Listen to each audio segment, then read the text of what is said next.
Call came at 6:42 in the morning, and I knew before I even picked up that something was wrong. My grandfather never called that early. He was an 81-year-old man who believed breakfast should be eaten slowly and that mornings were sacred. So when his number lit up my screen before I'd even made coffee, my stomach dropped. Sweetheart. His voice was thin, quieter than I'd ever heard it. I'm at a gas station on the edge of Phoenix. I don't know exactly where. I don't have my wallet. I don't have my phone charger.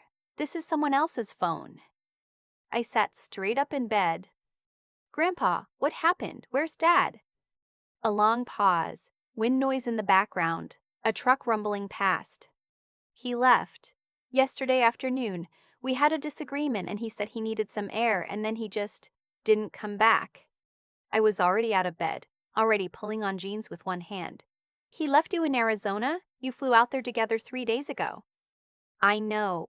He sounded embarrassed. That was the part that broke me, that after everything he sounded embarrassed. I don't want to make a fuss. I just didn't know who else to call.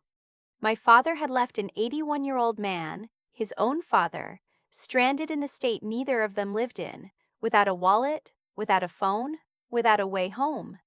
And my grandfather's first instinct was to apologize for making a fuss. I pulled up the nearest gas station to Phoenix Sky Harbor on my laptop with shaking hands. I found him in 11 minutes. I had a car service to him in 22, a first-class flight booked back to Portland by the time he was in the car. And while I was doing all of that, I kept thinking about one thing. My father was already home. I knew this because he texted me at 10 p.m. the night before. Long trip. Exhausted. Talk soon. Just like that. Normal. Casual. Like he hadn't left his father in the desert. Let me back up because none of this makes sense without context. My grandfather, who I call Grandpa Gil even though his name is Gilbert, built a real estate portfolio over 50 years that most people would call remarkable. He started in the 1970s with a single duplex in southeast Portland, bought with money he'd saved working double shifts at a paper mill. By the time I was born, he owned 16 residential properties and a small commercial strip in Beaverton. He never talked about it, never flaunted it. He drove a 2009 Camry until the transmission gave out last year, and even then he bought a used Civic. My father is his only child. My father, who I will call exactly what he is, because I've spent a long time being diplomatic about it and I'm done, is a man who has coasted on the assumption that everything my grandfather built would eventually become his. He never said this out loud. He didn't have to. It was there in the way he talked about the family properties, as if he'd done something to earn that word. Family. As if proximity to someone's hard work is the same as contributing to it. My grandfather took my father on this trip to Scottsdale because my dad had been asking to go for months. He said he wanted to help Gil assess a commercial property there, a strip mall that was part of an estate sale. My grandfather was thinking about selling. He wanted a second opinion. My father volunteered like it was a favor he was doing. I later found out, through my grandfather's property manager, a sharp woman named Elise, who has worked with Grandpa Gil for 12 years, that my father had been calling her directly in the weeks before the trip, asking questions about asset valuation, about what power of attorney would allow a designated agent to do, about how quickly property transfers could be recorded. Elise told me this 3 days after I brought my grandfather home. She'd been uncomfortable about it from the start, she said. She just hadn't known what to do. I did. My grandfather was quiet for about a week after he got back. Not sad exactly. More like he was processing something he didn't have language for yet. I brought him groceries on Tuesday and stayed for dinner, and we watched Jeopardy like we always had, and he didn't bring up my father at all. On Thursday, he called me. I need to show you something, he said. I drove to his house in Lake Oswego, the one he's lived in for 34 years, the one with the big Douglas fir in the backyard and the kitchen that still smells like the coffee cake he makes every Sunday. And he was sitting at his dining table with a manila folder in front of him. Inside was a document, a power of attorney, already filled out. My name was on it. I had my attorney draw this up, he said. I've been thinking about it for a while. Since before the trip, actually. I just needed the trip to stop second-guessing myself. I sat down. I didn't know what to say. I want you to manage things when I can't, he said. The properties, the accounts, the decisions. You're the one who showed up at a gas station in Phoenix, and you didn't even hesitate. He tapped the folder. That's who I want in my corner. I signed the document that afternoon, in front of his attorney, a methodical man named Mr. Graves who had clearly been expecting me and had everything ready. It was notarized, witnessed, filed. I drove home and sat in my driveway for a while. I hadn't told my father any of this. I hadn't spoken to my father since the morning after he texted me, when I'd called him and asked, very calmly, why he had left his 81-year-old father stranded in another state. He'd said it was complicated. He said Grandpa Gil could be difficult. He said I didn't understand the full picture. I said, "You left him without his wallet?" He said he knew where the hotel was. I hung up. My father showed up at my grandfather's house on a Saturday morning, 6 days after I'd brought Grandpa Gil home. I was there. I had been spending more time there lately, partly to keep an eye on things, partly because my grandfather's company is genuinely one of my favorite things in the world, and I was done pretending that wasn't true just to seem neutral. The doorbell rang at 9:15. My grandfather looked at me. I looked at him. "You don't have to answer it," I said. "Yes, I do," he said, and he got up and answered it himself, which I should have expected, because that is who he is. My father came in like he always does. That particular walk that says I belong here more than you know. He had a coffee from a nice place downtown. He kissed my grandfather on the cheek. He nodded at me with an expression I can only describe as wary. "I came to apologize," he said. He sat down at the kitchen table. He had prepared this, I could tell. "What happened in Scottsdale was wrong. I panicked. I made a bad decision and I left, and I am sorry." My grandfather said, "All right." Just that, "All right." My father glanced at me again. I think he'd expected me not to be there. I think he'd counted on some privacy for this conversation. "I also wanted to talk," my father said, "about the Scottsdale property and some of the others. I've been doing some research, and I think there are opportunities you might be missing. Tax-wise, estate planning. I have some ideas." There it was. He had been in the house for 4 minutes. My grandfather looked down at his coffee mug. He didn't say anything for a moment. Then he said, "Did you talk to Elise about this before the trip?" My father's jaw tightened. Just slightly. "I had some preliminary conversations, yes." "About power of attorney." A pause. "I was trying to help by asking my property manager what you'd be able to do if you had authority over my accounts." The kitchen was very quiet. Outside, a neighbor's lawnmower started up and then stopped. "I was trying to understand the options," my father said. His voice was still controlled, but something underneath it was shifting. "For when you need help, you're getting older, Dad. Someone needs to be thinking about these things." "Someone is," my grandfather said. He looked at me then. My father followed his gaze. "What does that mean?" he said. I want to be honest about how I felt in that moment, because I think the honest version is less satisfying than the movie version, and I'd rather tell you the truth. I didn't feel triumphant. I didn't feel like I was winning something.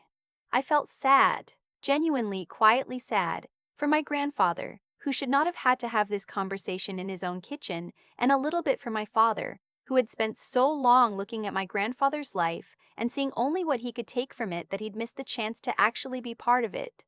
But I also knew what I had to do. "Grandpa signed a durable power of attorney last week," I said. "I'm the designated agent for financial decisions, property management, health care, everything." His attorney filed it on Monday.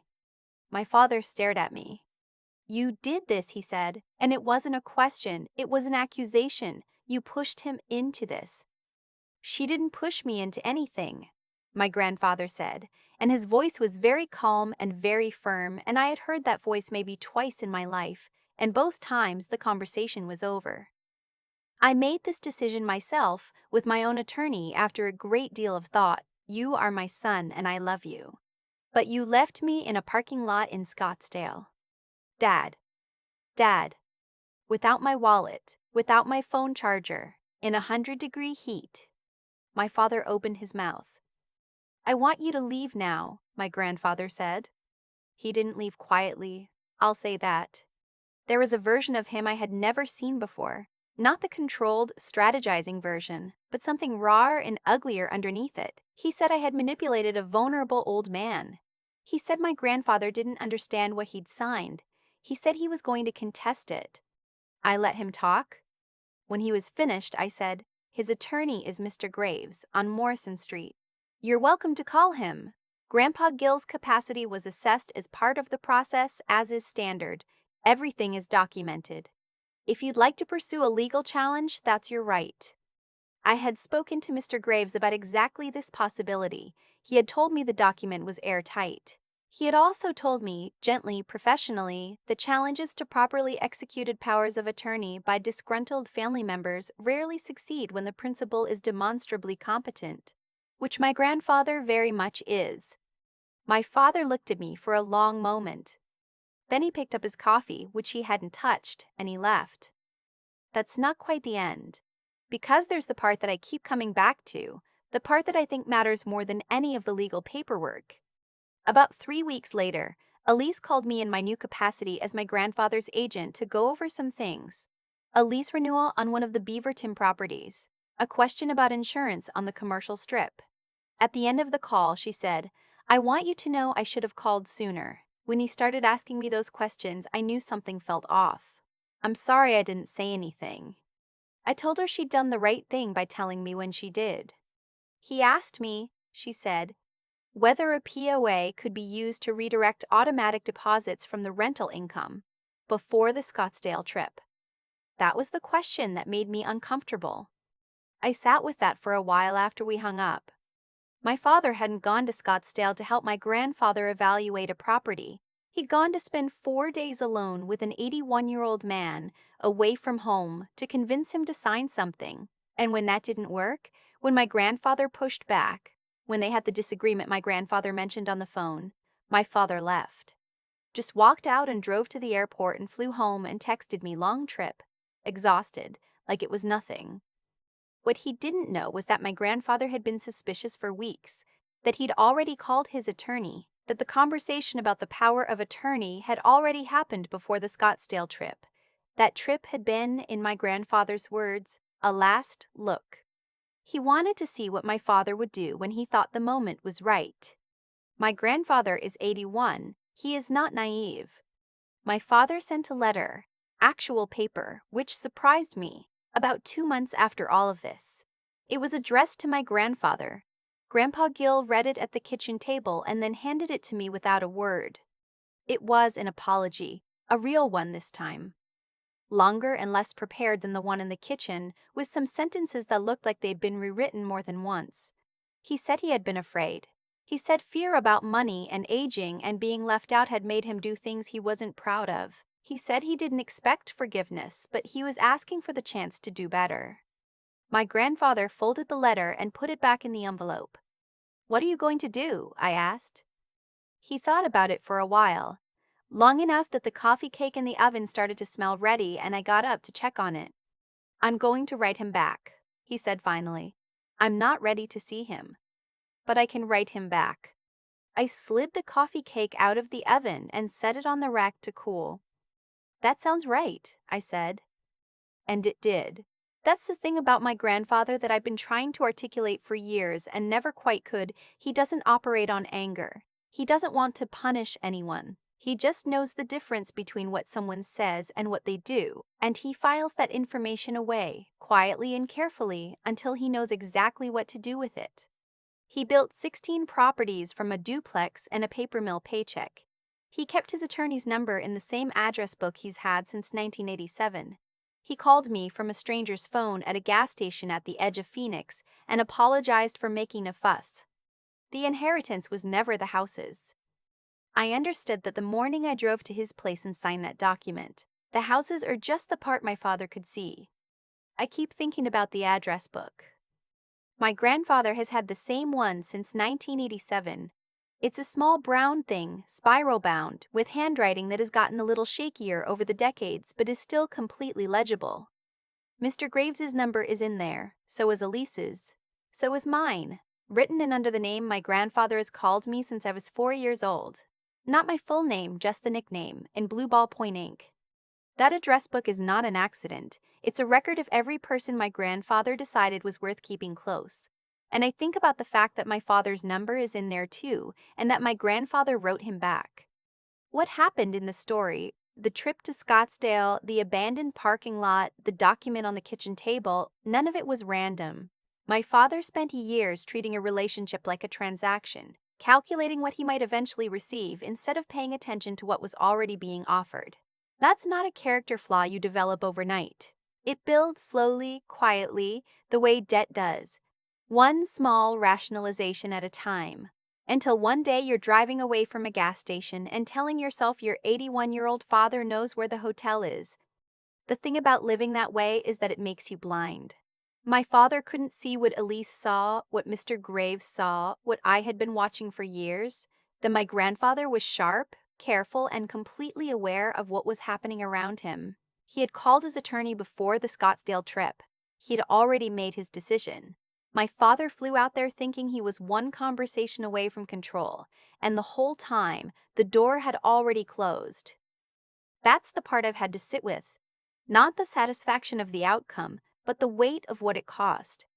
My grandfather is 81. He shouldn't have had to test his own son. He shouldn't have had to engineer a situation to confirm what he already suspected. The fact that he did, calmly, quietly, without drama, says everything about who he is. He didn't operate from anger. He operated from clarity. He knew what he valued, he knew what he was protecting, and he did what needed to be done. I think that's what I want to carry forward from all of this. Not the legal document, not the outcome, but the way he moved through it. There's a kind of strength that doesn't announce itself. It just shows up, at a kitchen table with a manila folder, at a gas station on the edge of Phoenix with someone else's phone, at a dining room table 30 years earlier with a duplex and a paper mill paycheck and a plan. My grandfather taught me that doing the right thing and doing the hard thing are often the same thing, and that the difference between a person you can trust and a person you can't usually comes down to what they do when they think no one is paying attention. Someone was always paying attention. The address book is proof of that. The coffee cake on Sunday mornings is proof of that. The fact that he wrote my father back, not because he had to, but because he chose to, is proof of that. I signed a piece of paper in a lawyer's office on a Tuesday afternoon, but what I actually inherited had been building for decades, long before I knew enough to recognize it.